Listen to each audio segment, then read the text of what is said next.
A paz do Senhor, estimado professor e professora da Escola Bíblica Dominical, sejam bem-vindos ao EBD em Síntese Podcast com momento pedagógico, lição de pré-adolescentes. Hoje a professora Eleide, seja bem-vinda, minha amada.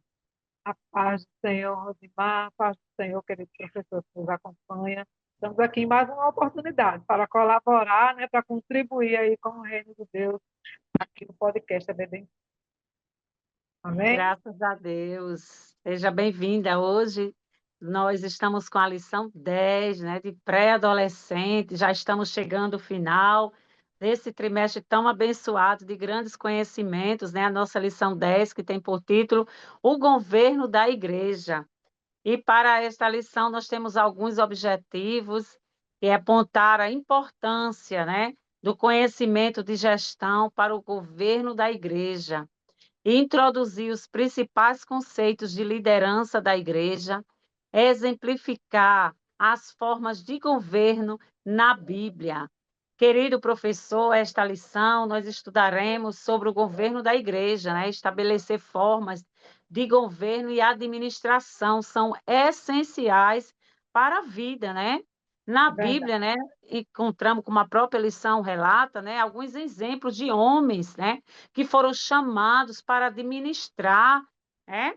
Então, nós vemos aqui o exemplo de José, de Neemias, Daniel e entre outros homens que Deus levantou, que Deus escolhe os seus servos e capacita com talentos, né? Assim, para a sua obra. Graças a Deus, querido professor, e hoje com dicas pedagógicas para essa lição, a professora Eleide, o que é que a senhora trouxe aí, querida, para os nossos professores? Amém. É um grande prazer contribuir aqui mais uma vez com essa lição. E aí, né, com essa lição, que é extremamente importante para os nossos pré-adolescentes, para eles entenderem que para tudo é necessário uma regra. É necessário regras, né? A administração, a nação é governada pelo presidente, o Estado é governado pela governadora, a prefeitura, né? O município é governado pelo prefeito, e a igreja é governada por quem? Acima de tudo, a igreja é governada pelo Senhor. Mas Verdade. aqui nós precisamos de representantes.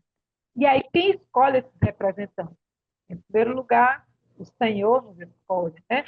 Está escrito lá em Efésios, no capítulo 4, a partir do verso 11, que ele mesmo escolhe para si, né? Pastores, obreiros, né? Presbíteros, professores, doutores, né? Os mestres e doutores são escolhidos por ele. E para tudo isso, para quê? Para que a igreja do Senhor, o corpo de Cristo, seja edificada. Mas aí nós precisamos compreender, não é, Rose? Como é que esse governo funciona? Porque em todas as denominações, nós temos algumas, né? Nós temos uma variada forma de governar, né? De administrar as suas igrejas, seu núcleo, né? Populacional ali, as suas ovelhas. Então, nós temos basicamente três tipos de governo, né? Três tipos de administração, que é o episcopal, né? Ele é direcionado à igreja, né? Que possui uma hierarquia, né? Uma hierarquia de cargos. É dirigida por um pastor como presidente, né? Como seu principal líder na igreja, seu principal representante. Nós também temos o modelo congregacional, que no modelo congregacional é interessante, Ruth, porque essa forma de governo, né, todas as decisões acontecem em assembleia. Né? Todo mundo participa de todas as decisões. No caso do episcopal, né, apenas a principal liderança da igreja, a principal o grupo administrativo da igreja é quem toma as suas decisões, orientados, claro, pelo Senhor. Assim também como no modelo congregacional. Tudo na igreja deve ser conduzido, em primeiro lugar, por Deus. Né? E o modelo presbiteriano, né? Que no modelo presbiteriano, quem governa é o quê?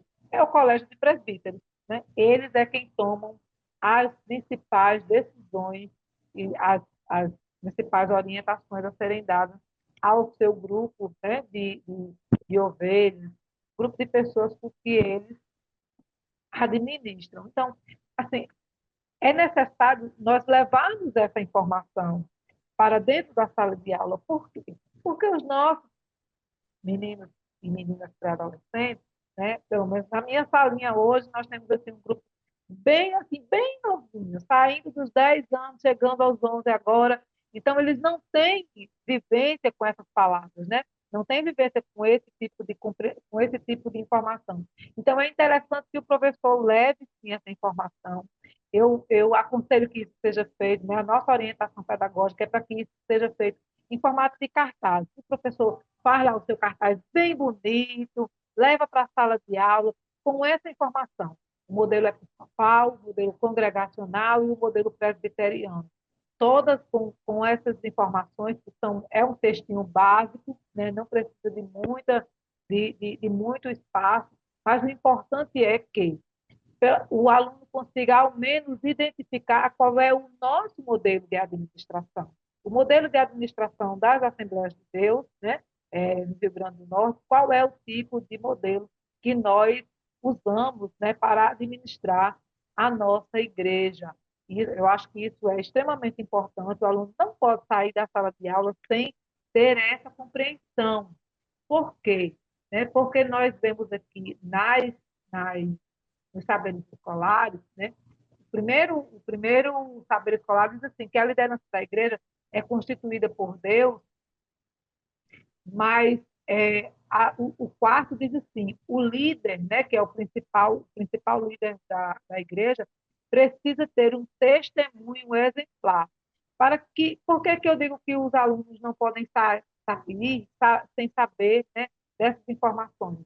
Porque o aluno saindo da escola dominical com esta informação bem colocada lá na sua cabecinha, ele vai conseguir, né, e aprender a identificar quais são as qualidades desse líder que está à frente da nossa igreja, né? Ele vai conseguir identificar, porque o líder ele precisa ter um bom testemunho, né?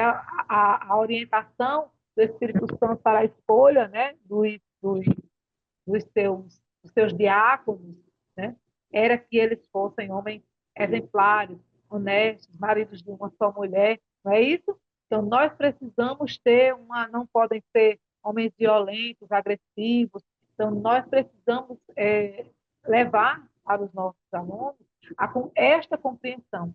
E aí, talvez até perguntar a eles, né, quais são essas qualidades que o líder precisa ter, o líder da nossa igreja. E aí ele vai lá, junto lá com os seus cartazes, ele pode, inclusive, escrever lá no cartaz, né, quais são as principais características que os líderes que estão à frente destes modelos, né, de administração devem ter, ou que pelo menos os modelos que eles gostariam de ver dentro das nossas igrejas. Os líderes são capacitados por Deus para exercerem as suas funções. Eles conseguem identificar essas capacitações, né, dos nossos líderes. E aí, para o encerramento da nossa aula, né, uma pequena dinâmica, rápida. Não vai demorar muito tempo, não. O professor vai levar para dentro da sala de aula, segundo o número de alunos que ele tem, um balãozinho, vai entregar para eles, vai pedir para eles encherem, mas antes ele vai ter que escolher ali no meio do seu grupo, escolher, sortear no meio do grupo ali, alguém que represente o pastor da igreja. Ele virá para o centro da sala, afasta as cadeiras, porque nesse momento não pode ter cadeira no meio da sala. Afasta as cadeiras, bota eles lá para brincar com as bolas, ó, equilibrando, né? Um representa o círculo de oração, o outro a comissão de visitas, o outro os departamentos, mas o pastor fica lá no centro. O outro representa o grupo de obreiros da igreja, e eles ficam lá brincando com as bolas, até que um dado momento, 1 minuto, 2 minutos, o professor é quem vai dizer, todos vão lançar as bolas sobre o pastor, para que ele tente equilibrar, sem deixar nenhuma bola cair no chão, não pode cair. Né? Como ele certamente não vai conseguir, né? Aí o professor ele pode parar a dinâmica nessa hora e dizer assim como, né? o nosso aluno não conseguiu equilibrar todas as bolas, o pastor também, ele não foi levantado por Deus para carregar todos os cargos dentro de uma congregação. É por isso que o Senhor escolhe, né? Escolhe mulheres valorosas, valiosas para o círculo de oração, para as comissões de visita, escolhe líderes, né, capacitados por ele para liderar os departamentos, né? Departamento de mocidade, de mulheres, departamento de senhores, de novos convertidos, e aí ele vai dando a cada um, segundo a necessidade, o talento que cada um precisa, né? E assim também como os obreiros, uns precisam visitar, outros precisam ficar lá na portaria, outros vão trabalhar com a ordem na igreja, né?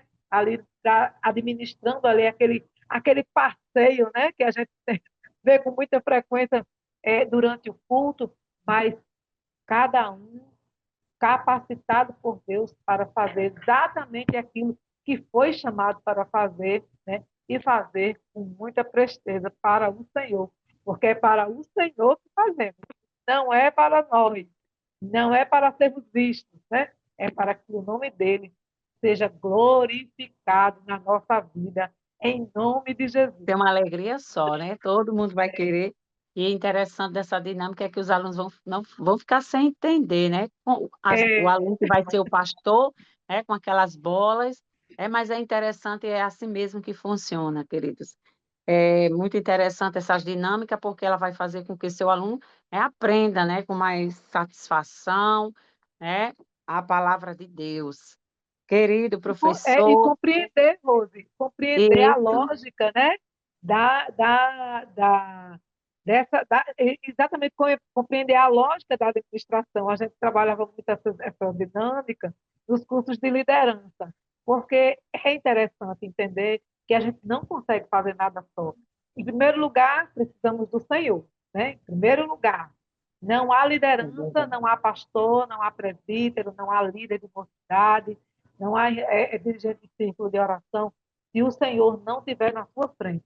Mas, acima de tudo, é necessário, né, que nós estejamos cercados de pessoas capacitadas por Deus para colaborar com o nosso ministério. Né? É impossível a gente fazer as coisas sozinho. É verdade, é isso mesmo, querida professora. E eu estava pensando, para complementar, né, essas dicas tão valiosas que a nossa professora Eleide colocou, e o interessante é que você vai poder juntar também as dicas que eu vou colocar agora, querido professor, como a irmã Eleide já colocou aqui, querido, a questão da divisão, né? A questão, a igreja possui uma hierarquia, né, de cargos, que é muito importante que o pré-adolescente já aprenda a função, de cada um, eu acho muito interessante.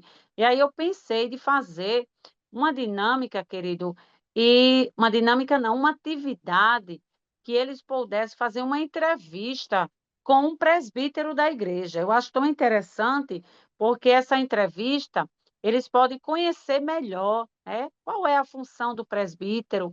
É muito interessante que ali participa no dia de Santa Ceia, e eu acho muito interessante o pré-adolescente, se possível, né, ali fazer essa entrevista, convidando, né, com um convidado especial, que seria um irmão que tem essa função na igreja de presbítero. E aí, querido Amém. professor, essa dinâmica, ela vai fazer essa atividade prática, levar os participantes a entenderem, né, de forma prática, a importância da organização, da liderança e os papéis dentro do governo da igreja como corpo de Cristo. Querido professor, como dica também pode ser feito um quadro comparativo, justamente com essa, como a irmã Eleide colocou, essa hierarquia é muito interessante, que possa ser dividido nesse quadro comparativo, o diácono, o evangelista, né? O presbítero, o pastor, e aí as crianças, os pré-adolescentes, eles possam ter uma visão ampla, né? Ali no momento que você fizer aquele quadro comparativo, eles vão poder aprender de uma forma clara e ali objetiva as funções, como a irmã Leide mesmo colocou aqui, sobre essa questão da hierarquia, é muito bom e interessante. Então, esse quadro comparativo, o professor, no momento que colocar essa parte da hierarquia, vai falando sobre a função, sobre a importância de um presbítero, sobre o diácono, sobre o evangelista, sobre os membros da igreja, né? E para complementando, né, aí a dinâmica da nossa professora Imeleide. Querido professor, é muito interessante, né, falar sobre o governo da igreja, né, que é estruturado, explicar que a igreja é um corpo com funções específicas para que tudo funcione em harmonia, né? Nós sabemos, querido professor, que tudo acontece sobre a permissão e vontade do Senhor. E é o Senhor Jesus que nos capacita, né, para fazer a obra. Então, querido, seria muito interessante no final questionar os alunos, né? Levá-los à reflexão. O que acontece quando uma dessas funções não é exercida, né? Qual é o papel da submissão e da liderança da igreja, né? Quanto presbítero, diáconos, até mesmo os membros. Então, querido, será um momento no qual eles possam estar participando desse quadro comparativo, visualizando, entendendo melhor, até como uma forma de resumo de tudo aquilo que a irmã Eleite colocou, e também eles saberem a importância, né? Que Deus ele capacita e dessa sala de pré-adolescente vai sair futuros, né? Pastores, presbíteros, diáconos, né? É Para a verdade. glória do Senhor, para assim fazer parte do corpo do Senhor e poder contribuir com a obra do Senhor. Glória a Deus por isso, querido professor. A irmã Eleide com suas considerações finais. Amém. Né? Agora, mais uma vez, né, muito obrigada pela oportunidade de participar desse trabalho, desse podcast. E, assim, só um- uma palavra final a respeito da aula. Professor, professora da EBD, ore pelos seus alunos. Durante a semana, né, desde a segunda-feira, vá lendo a lição aos pouquinhos, pesquisando, preparando o seu material. Não leve para a sua sala de aula um material de qualquer maneira, né? Prepare com carinho, faça bonito, para que eles sintam prazer em estar dentro da sala de aula, né? Para que eles sintam prazer em voltar, em levar mais alguém, né? Nós temos uma prática. Aqui em Nazaré sempre foi bem assim, né? Uma criança sempre traz outra. Mas aqui a gente, na sala de pré-adolescente, que eu acho interessante, é uma faixa etária bem difícil de alcançar, mas sempre nós temos alunos novos, trazidos não pelos pais, não pelos adultos, mas trazidos inclusive pelos próprios colegas, né? É isso. Crianças que não são evangélicas, que não são de famílias evangélicas, mas chegam na sala de aula para assistir. Isso nós entendemos que é porque o outro que já está lá está gostando, né? E quer atrair o seu amigo, o seu colega, também para este mesmo mundo, né? Em que ele está se deliciando da palavra de Deus. Então, quanto mais atrativa a sua aula, maior a chance, né, de nós conseguirmos atrair novas cabeças, novos grupos de pessoas, né? E aí nós vamos entrar na seara da próxima aula, que é a aula de número 11, onde nós vamos aprender sobre os pilares da igreja, né? A igreja como pilar da verdade. E aí nós entramos nesse campo, porque a igreja é o lugar onde não pode haver acepção de pessoas. Não amar mais os que estão dentro do que os que estão fora, né? Nós precisamos amar os que estão fora para que eles sejam atraídos para dentro. E aí, por isso, nós precisamos nos dedicar cada vez mais às nossas aulas, aos nossos materiais, trazer cada vez coisas mais interessantes e, acima de tudo, nós precisamos amar os nossos alunos. Em nome de Jesus, em nome de Jesus. Ame o seu aluno, né? Bênção de Deus. Deus abençoe, minha amada professora. Graças a Deus, querido professor, essas são as dicas, né, pedagógicas da lição de hoje. Somos gratos a Deus pelo privilégio de servir, ao nosso pastor Martins e ao DENEC geral pela confiança. Querido professor, se você ainda não é inscrito no canal, se inscreve, ativa aí o sino das notificações, curta, compartilha este vídeo para que assim possamos contribuir e ajudar outros professores. Que Deus Amém. abençoe. Amém. Amém. Até a próxima. Até a próxima, se Deus quiser.